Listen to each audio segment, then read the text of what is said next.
I'm so honored to be speaking with the pelvic health dietitian, Alexis Brooks. Tell us a little bit about how you acquired that name and a little bit more about what you do. Yes. So I am the pelvic health dietitian. I specialize in pelvic health related conditions. That includes endometriosis, PCOS, and fibroids.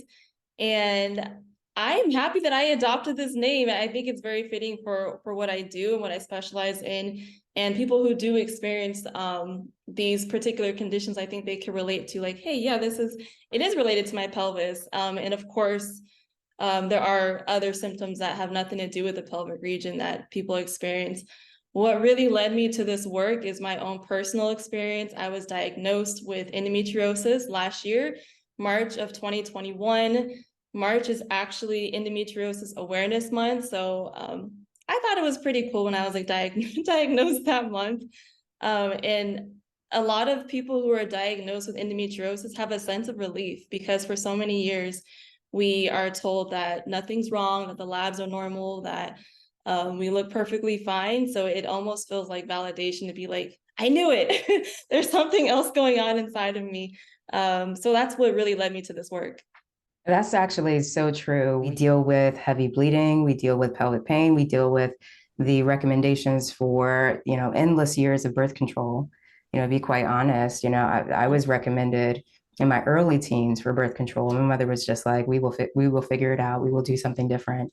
And so Right. she started looking into like a lot of naturopathic things. I remember always drinking something green, but I never knew exactly like what she had concocted. So I want to talk a little bit more, about the diagnosis of endometriosis itself, because like while people are waiting for that diagnosis, they still don't know what it is. What is endometriosis? So I guess to really touch on the diagnosis part, it's only definitively diagnosed through laparoscopic surgery. So for that reason, a lot of people, they'll take many, many years. The average is 10 years for a person to be diagnosed with endometriosis. And for Black women, it's 13. So during those years, people aren't diagnosed. They're going to the doctor for pelvic pain, the heavy bleeding, the things that you mentioned, and the doctors may do some lab work. They may do some scans. Nothing comes up. Your labs look perfect. Your scans are fine. Okay, nothing's wrong. We'll just put you on some birth control, or maybe you need to get some. Maybe you need to seek therapy. Maybe it's in your head like that. Those are the type of things that people get told because the medical community can't find anything, so they have nothing really to say about it. But what endometriosis is, it's endometrial-like tissue. So we have the tissue within our endometrium. We usually shed that every month during our period. So it's not exactly the same type of tissue, but it's very similar. So instead of it growing within the endometrium, it's actually growing outside of the uterus. And it can grow in a lot of different areas. There's actually a lot of research that shows it's similar to cancer in the sense that it could proliferate, like it could replicate and move about the body. So there's been reports of it being found in the lungs. There's reports of it being found in the diaphragm, the appendix, the bowel, the small intestine. There's rare reports being shown that it's been found in the brain before, the eyes, the nose. So it could kind of live anywhere in the body. Just the point is that it's living outside the uterus where it's not able to shed like normal. On average, you're saying Black women, it takes us 13 years to be diagnosed? Yeah. Wow. And then, as far as endometriosis, the inner lining of the uterus can break off, shed, and get dispersed throughout anywhere blood goes, as far as the eyes and the brain. Because I've heard of like brain fog and just the mental component, the mental stress of having this disease. But I never thought, wow, there could be endometrial, yeah, like lesions in the brain. Yeah, and those cases are actually pretty rare. Oftentimes, like at least like being that far, it's really common for people to have it within the pelvic region. So still outside the uterus, like maybe the fallopian tubes, the ovaries, and the bowel, the bladder is really common too. But yeah, you're right, it could be found up there. And most commonly, so brain fog is a really, really common symptom, but the reason for it isn't as often linked to having a brain lesion of endometriosis. It's usually linked to having chronic inflammation. and also nutrient deficiencies, which is, again, really common with endometriosis. Which is so, I mean, this is why this is so like mind blowing to be speaking with the pelvic health dietitian, right? Because I have met with registered dietitians myself, but they never actually specialize in pelvic health disorders. They would talk about the inflammation load in my body. Not many people know about this, but I was heavily recommended really by a nutritionist first, but then my OBGYN in 2017 it's just like, you really need to change to a plant-based diet because I was looking at a hysterectomy. And I said, okay, choice between not eating meat or a hysterectomy, sign me up. I'll be okay. And that was years ago now. And so now I'm still, eating plant-based, I'm vegan. And so I really want to understand a little bit about this inflammation load because I know that's not a diet for everyone, but it's really hard to find a doctor who does know about nutrition. So can you talk a little bit about that? Yeah, so a big reason why there is such a inflammation load in a person who has endometriosis is because that tissue that normally we shed that lining during our period, it's doing the same, I guess, a similar thing in our bodies like every month during our periods, but it's not able to be shed in the same way, but it's still in essence bleeding out and being inflamed. So the same things that inflame us, which is a normal inflammatory process during our periods to be able to shed the lining, it's still happening, but it's happening outside of a place where it can be released. So it's just like these lesions that are also estrogen dependent that are just sparked up, but there's nowhere for them to go.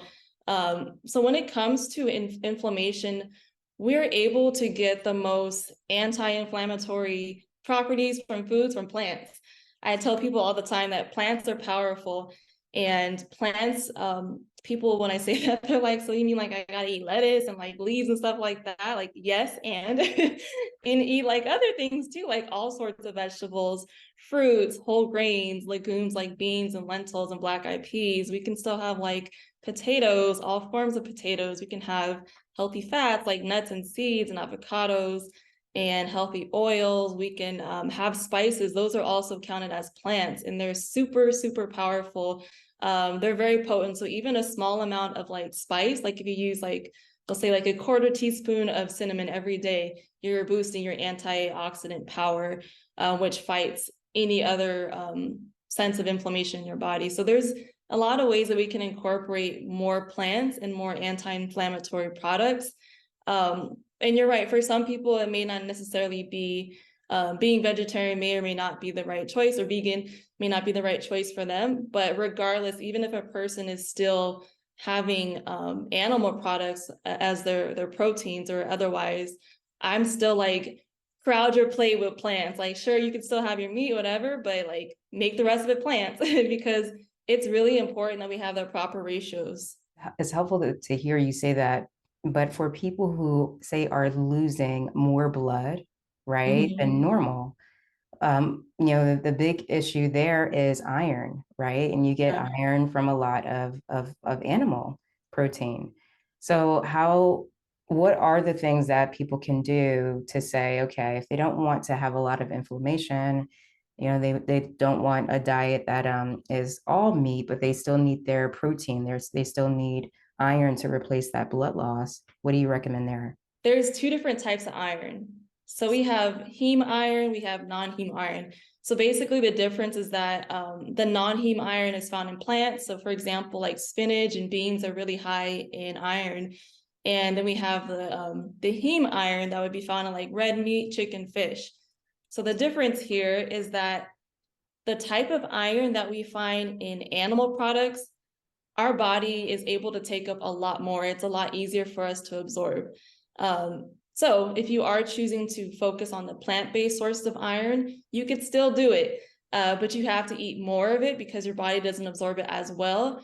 And you have to also add a source of vitamin C to it. So it needs help when we add the plants for iron.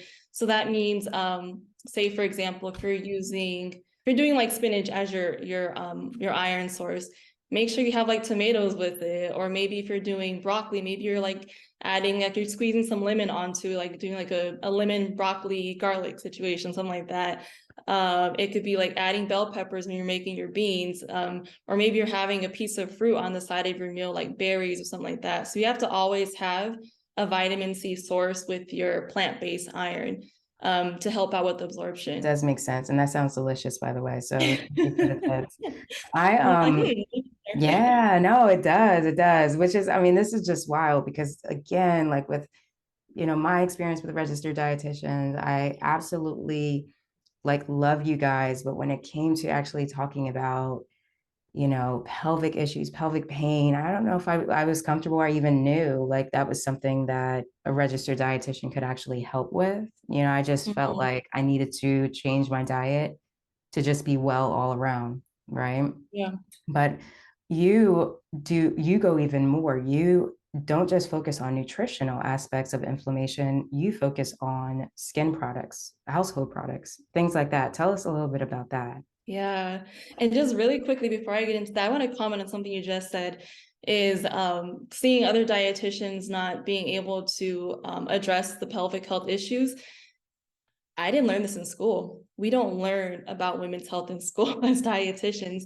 So really what required of me was to go and do the research myself. And because I have the condition myself, I'm able to like kind of like guinea pig on myself and then try with other people that I work with. So yeah, that is definitely, I hear you. I have to speak on that because I'm a physical therapist, right? Yeah. And how often do we hear that? Like, I'm like, does anyone, undergrad, graduate school, is anyone educated on women's health?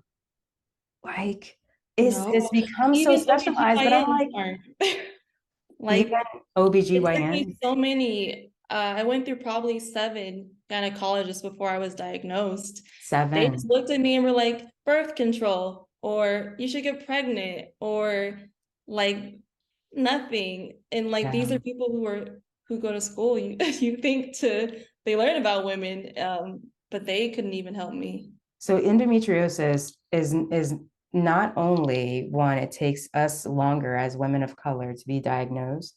Mm-hmm. That's also because one, it takes a surgery to accurately diagnose it. And then we have a whole profession that doesn't recognize all these symptoms could be leading to or could be the result of endometriosis, these lesions that are implanting outside of the uterus. And you're Mm-hmm. internally bleeding every time you're having your cycle. Is that right? Exactly. So you had to be the guinea pig for yourself. What was that like? If this was a year ago, how were you eating? What skin products, what household products were you using before? And then what led to the change? I was able to kind of really identify my triggers. And triggers for me was stress. I begin to notice that when I'm really stressed, that's when my endo is really bad. So that's when I get like more pelvic pain. I might feel lightheaded. I might have, oh yeah, definitely like my GI is affected. I'll get constipated. If I'm on my period, I'll have more cramping. So like stress is like a really big trigger for me. So the triggers don't have to only be nutrition related. They could be lifestyle related. And I was able to pinpoint some foods too that I have to be careful about. I can have like a specific dose, I guess, but I notice that okay, if I can't do that back to back to back, or else I'll notice more pain or like more of those symptoms. And for me, that's I notice like more wheat, like I guess like bread, I would say more wheat products. So I'm not like gluten free or anything like that. I don't cut out bread, but I know that I have a challenge if I have flour, like maybe like multiple times a day, like every single day type thing, I would be in trouble. It would give me constipation, bloating, cramping. In terms of products, well, I've definitely have changed my detergent, my laundry detergent. Um, and That I'm was more affecting careful. endometriosis? Laundry detergent?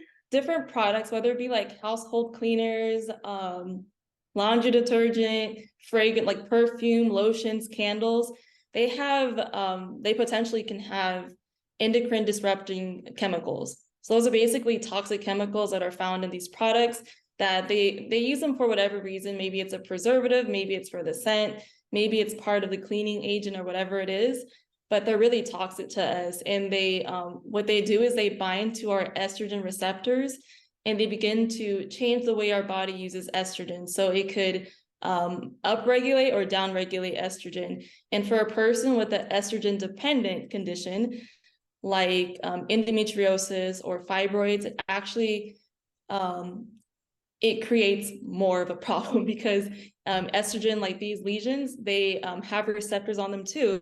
So when you're adding these different products and these exposure, it attaches to those receptors and then basically hijacks your hormones, hijacks your estrogen, and the lesions feed on estrogen. So you're basically, by putting these products on your hands, your skin, your hair, nails, even cookware, just all sorts of things, you're feeding those lesions or you're feeding the fibroid. So it's going to grow and grow and grow.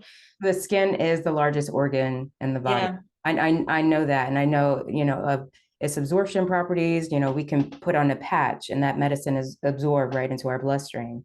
Mm-hmm.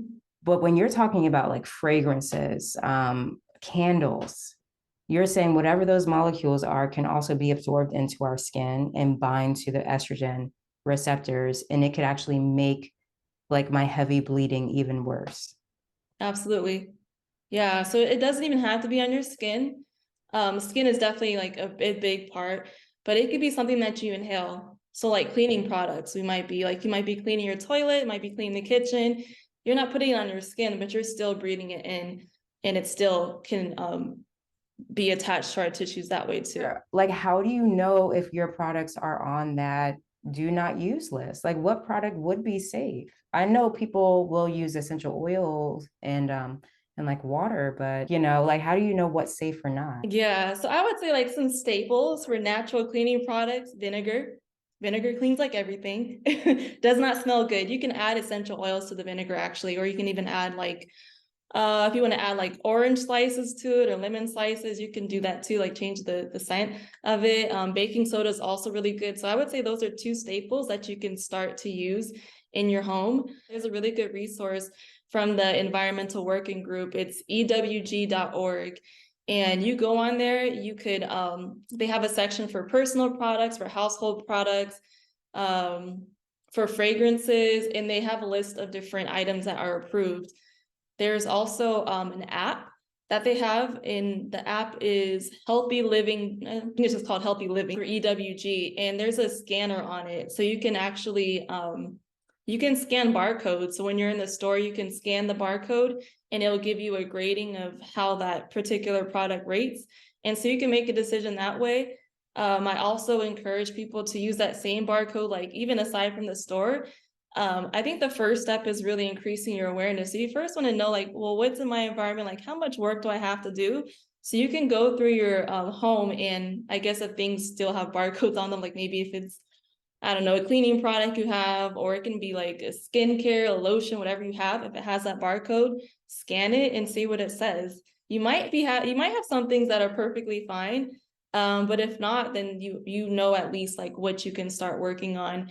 And I know I listed a lot of different categories because I was like, well, the lotions and the laundry detergent and like all these cleaning products.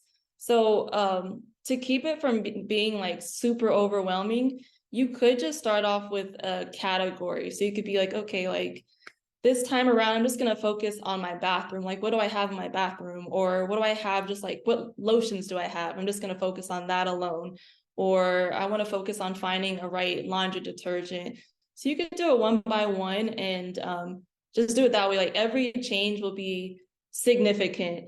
So you don't have to do like everything at the same time. You could take your time and just one by one. And that's what I do too. Like I know for sure there's things that I have not found alternatives to yet, but the things that I have found alternatives to, I'm making those swaps. I like that you said, you can do this step by step because this is overwhelming to hear that so much in our house, like so much in our daily life could actually be making our heavy bleeding worse, our pelvic pain, and then this diagnosis that has to be really definitively diagnosed through a surgery, that it could be impacting all of that. Is there a way for someone who doesn't, want to necessarily choose the surgery, to be diagnosed? Is there a way for them to potentially resolve these issues or even like eliminate this disease if they were to make these changes first? Yeah, I actually would recommend making these changes as like the first line of defense. I think when speaking to a lot of providers, the first defense is medication or it's surgery. But there has been a lot of research that shows that people can make these changes first, and they might be fine after that.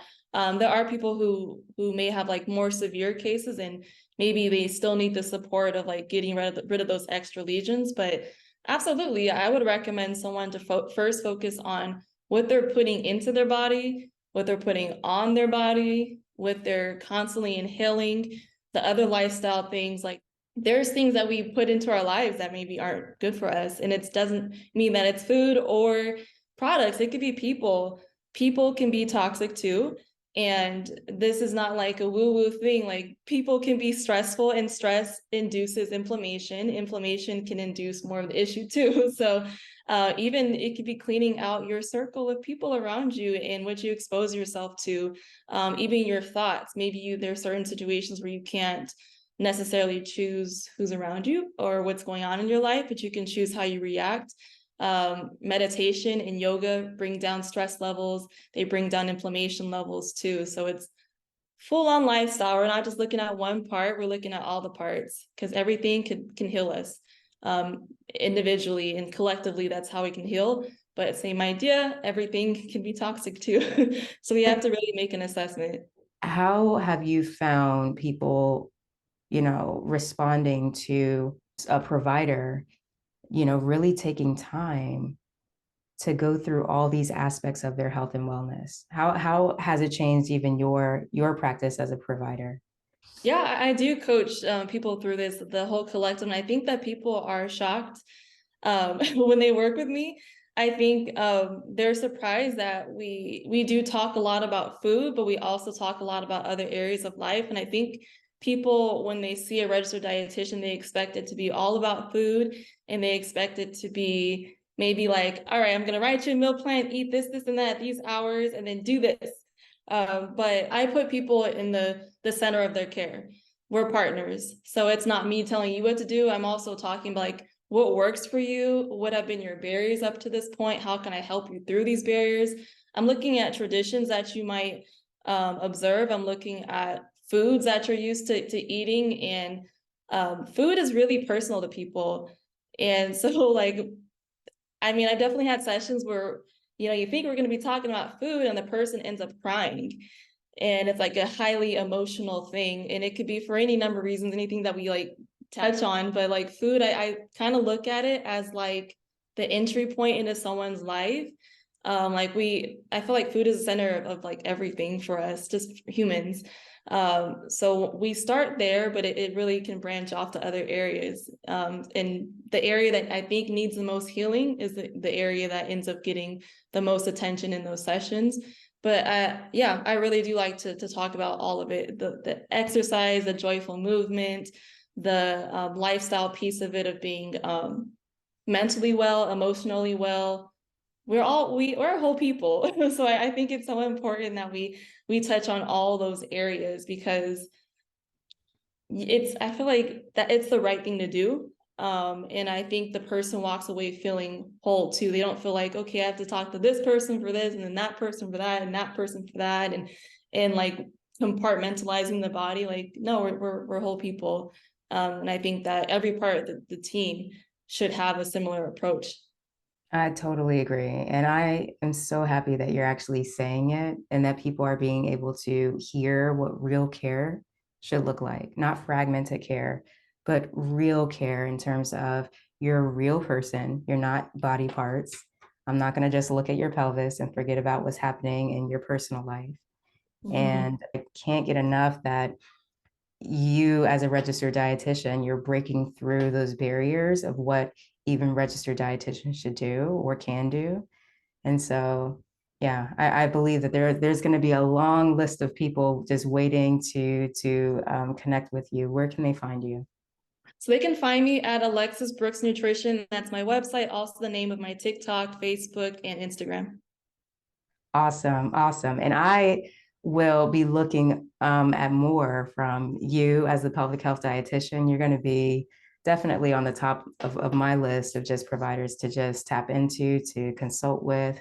Because I can't say this enough to my audience, is that pelvic health therapy is one aspect of your care.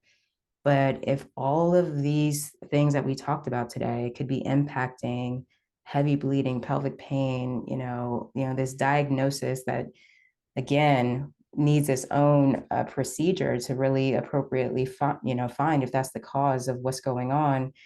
Well, guess what? A pelvic health therapist is just one person on your team that you need. It sounds like, Alexis, you really provide the holistic care that people who are dealing with these chronic issues, they're looking for.